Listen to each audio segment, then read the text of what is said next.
Hello, this is Brief with the Chief. I'm your host, Patrick Jordan here, and I need to do a quick Chief's brief on the situation that's going on in Iran today, because there's going to be some blowback based upon the U.S. action in Iran. And if you don't know, the United States and Israel has started a bombing campaign in Iran. It seems intent.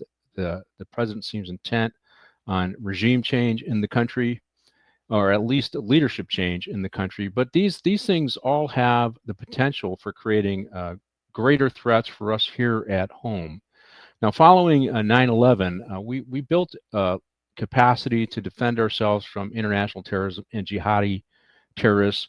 But under the Biden administration, they went in a different direction. And I saw a lot of the systems that we put in place over the couple of decades degraded under the Biden administration. In fact, he wrote a security strategy or terrorism strategy that was inwardly focused, looking for domestic threats and not external threats.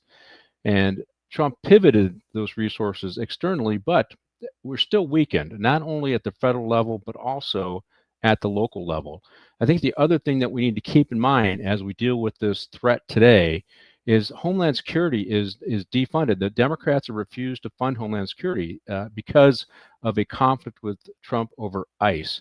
So that means the TSA and a lot of our folks that are involved in security and intelligence works to keep this country safe are either not at work, or if they're at work, they're not getting paid.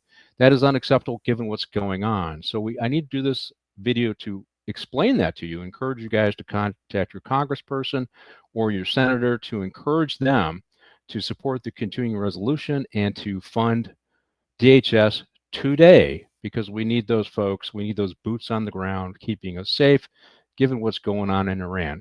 Now, this video, I wanted to do a couple of things. I wanted to talk about what the likely attack scenarios are that we would face in the United States if we were attacked, the locations that would likely be attacked, and the things you ought to be looking at. Before we do that, though, let's roll a video of what is going on in Iran. The 15-day countdown didn't reach its end. Israel has launched a massive aerial offensive against Iran to remove existential threats. And for the first time, the New York Times confirms that U.S. strikes are currently underway alongside them. Diplomacy is dead. The Great War of the Middle East has begun. Explosions are currently rocking Tehran. Defense Minister Israel Katz confirmed the operation was decided weeks ago, intended to dismantle the remains of Iran's nuclear and ballistic missile programs once and for all.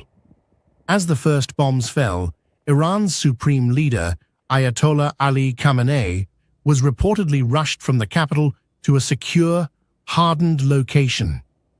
This is no longer a shadow war. It is a direct attempt to decapitate the regime's military capabilities. Now, it really doesn't matter where you are on this issue. It doesn't matter whether you lean right, lean left, you're conservative, you're a liberal, you're Democrat, Republican, Libertarian, Independent, immigrant, U.S. citizen. Doesn't matter. If you're in the country, you are a target. So we all need to pull together and remember that if you see something inappropriate, that you need to say something. In fact, I think I stole a little banner from the state of Michigan, see something, say something. Now, this was a campaign that was used widely after September 11th, and it's kind of fell in disuse, but we need to bring this back because we are under elevated threats since this attack. Now, the things that you need to look out for, the most likely attack scenarios that we have, and I talk about this based upon the 10 years that I did transit policing, in which I had a security clearance and I helped to develop anti-terrorism programs here in the city of Los Angeles. And I left that job as the chief of the police and security for the LA Metro. That would be our transportation system that moved 1 million people a day. So I was very invested in what we're doing to keep critical infrastructure safe. And the two most likely attack scenarios, and we've seen them in our country, is a small improvised explosive device. If you remember the Boston Marathon bomber, those were pressure bombs that were built by those two brothers to attack, to kill people and maim people at the Boston Marathon. So when we talk about small improvised explosive device, that's an example of a device that could be easily moved, that could have devastating impact, and could terrorize a city. And so that's something you would want to look for. And then the other issue is, if you remember the last terrorism attack, a radicalized former soldier from, I believe it was from Dallas, he launched a one-man attack using his vehicle. He had some explosive devices in the bed of his truck, and then he had a firearm. Now, the explosive device didn't go off, but he used a rifle and he killed several people that way. So an improvised explosive device and active shooters are the two most likely attack scenarios that we're going to face here in the United States, because they're easier to pull off than all the other exotic methods that are used. And the locations that would likely face these attacks, and let me show a picture of New Orleans. Here's a picture, and I get some of my information from this documentation. It's the Center for Strategic and International Studies. They talk about jihadist terrorism in the United States. This is a picture of the roadway that the terrorists drove down in New Orleans on New Year's Eve. Now, let me get to the likely locations that we would experience, or that are under higher threat than other locations. The first one would be public gatherings and events. So high-profile sporting events, political rallies, demonstrations, and holiday celebrations. Now, we're already seeing a gearing up of demonstrations against Trump's actions in Iran. And I say it doesn't really matter if you're left, doesn't matter if you're a radical, doesn't matter if you're progressive, doesn't matter if you hate Trump, you're still a target because you're here in the United States. And even at those demonstrations, you need to keep your head on a swivel, looking out for those threats, because you are a target wherever there is a large crowd. The other one would be transportation hubs. This would be airports and trains and transportation systems. Now, if you remember, Mumbai got hit, their transportation systems got hit. Russia got hit by the Chechens, their trains got hit.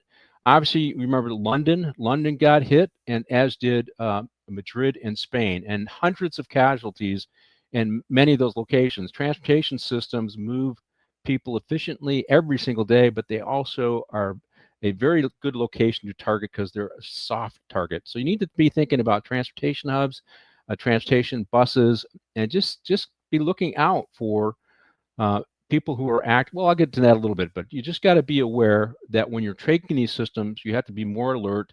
You should have the pre-programmed telephone number for the police on your cell phone. If you see the bottom of the screen, I have where you can report to the FBI if you see something unusual, see something that doesn't fit. You can call them. They have the phone number is scrolling down on the screen, and it goes right to their Joint Terrorism Task Force. Now, most locations, most states, and most big cities have a Joint Terrorism Task Force. They're partnered with the FBI, so you can also call your local law enforcement. But the number to get to the FBI is 1-800-CALL-FBI. That's 225-5324. And you can certainly call their local transportation office. Now, some of the other locations that are under threat would be government facilities. This is federal, state, or local. Now, the other big one that we need to be thinking about is faith-based institutions. So we're talking about the Islamic Revolution, the Islamic Revolutionary Guard in Iran. It was a theocracy based upon Shia Islam, and so they look at other faiths as apostates, as bad, and certainly their efforts to try and crush Israel would mean that any Jewish locations would be targeted, but also they they are not fans of Christian either, so they would be targeted. But there's something else, particularly in Los Angeles or wherever you have a large diaspora of Persians.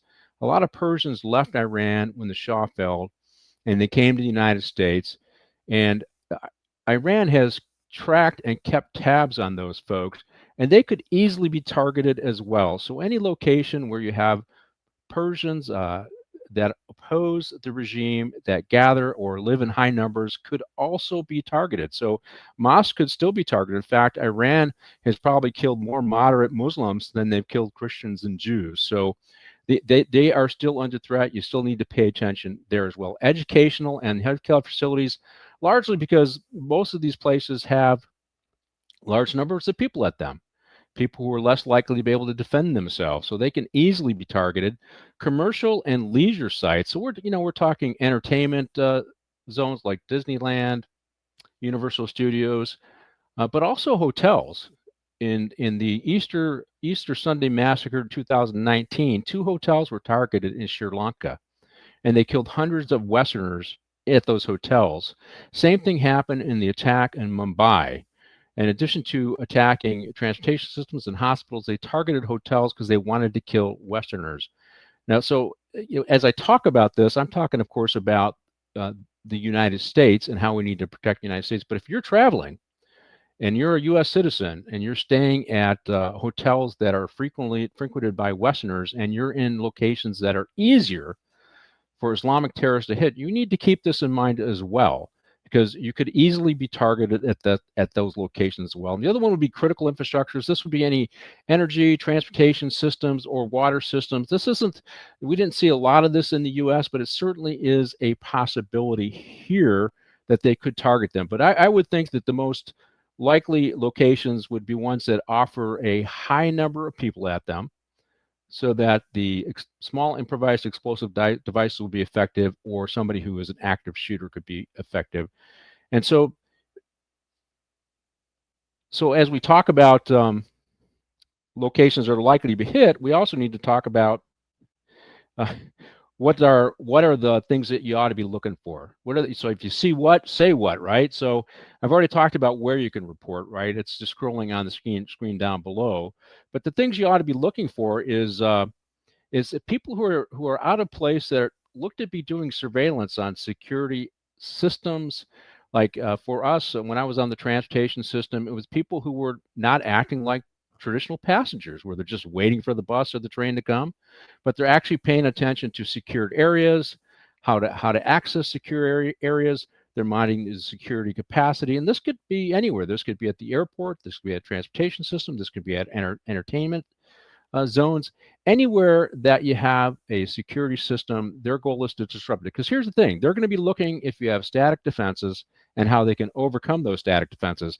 And if you're paying attention to that, and if you're contacting people, talking to people, you can likely disrupt it. So by reporting it to the police can come out and at least talk to them. So somebody who's out of place, who's recording and monitoring the transportation or the security systems, taking pictures or videotaping those areas. The other one would be attempts to gain information regarding security systems. So asking questions, where does that door lead? What does that button do? How do these cameras work? People asking those are unusual questions to be asking about security systems at critical infrastructure at a stadium. So when people ask these questions, or they're interested in those things, that's the kind of stuff you want to report. And here's the thing, I'm talking about things to look for specifically, but a lot of these folks will talk. And if you're paying attention to a change in somebody that might be radicalized, like the guy that hit New Orleans, he was former soldier. He was into real estate in Dallas, and as he radicalized, somebody could have identified that and reported it ahead of time. They did not.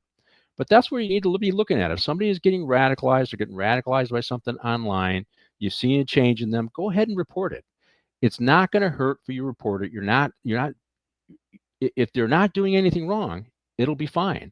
But we really need to look at, if it doesn't seem right, if there's something wrong, that you report it.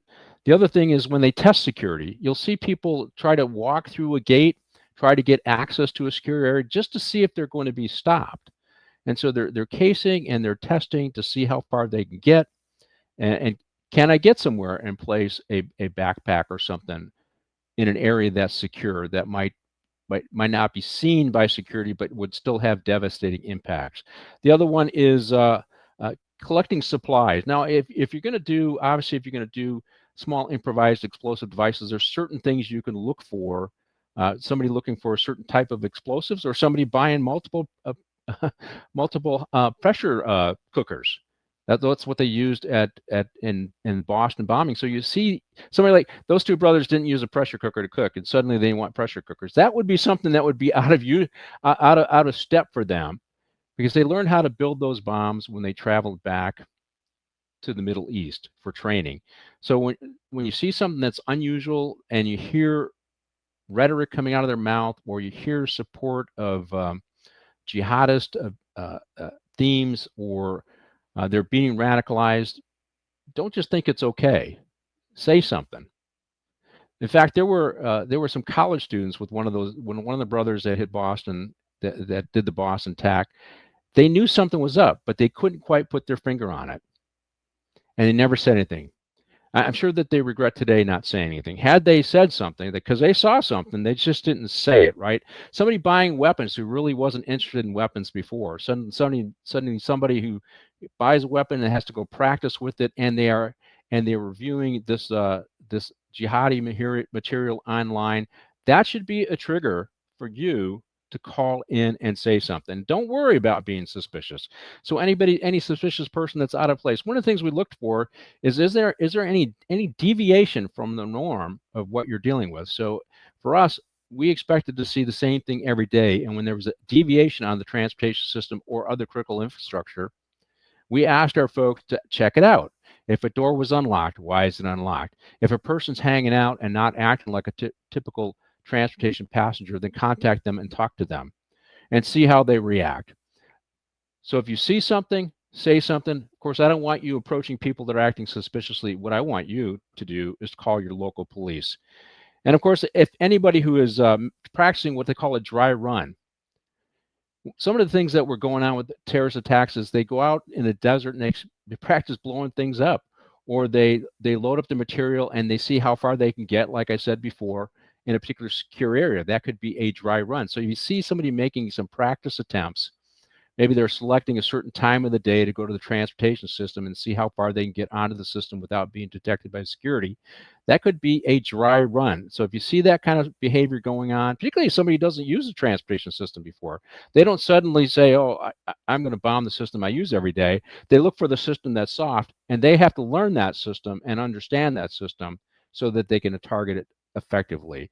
The other thing would be moving assets and material. One of the more interesting things about the Easter Sunday massacre in Sri Lanka is they had gathered a bunch of material and they had to move it uh, under the noses of the security authorities and get it to where they can do the bombing. And somebody tipped off the authorities and they were able to seize a bunch of their materials because they saw something that was out of place. They knew these guys were radical jihadists, and they informed the authorities, and the authorities took down a huge weapons cache and explosives.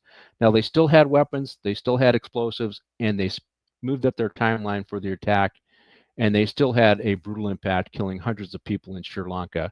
But we are in a heightened environment today because of this military effort that is going on in Iran. I pray for our troops. I wish for the best for our troops. But I want to remind all Americans and everybody that lives in the USA, whether you're citizen or non-citizen, you are a target today, and we all have to pull together to keep this country safe. So if you see something, speak up and say something. If you see something, make sure that you call the FBI or your local law enforcement. And you can go to the FBI.gov. They got a tip, an online tip portal that you can use, or you can give them a call directly. You see that phone number scrolling under the screen on this podcast. Do me a favor, after you listen to this podcast, make sure you share it with somebody because this is pretty important. So like it, share it, make a comment, subscribe to the channel, but do me a favor, make sure you share this, you repost it so that everybody else can see. And again, if you see something, make sure you call 1-800 call FBI. That's 225-5324, and contact their JTTF. That's their Joint Terrorism Task Force. And that is the quick Chief's brief for today.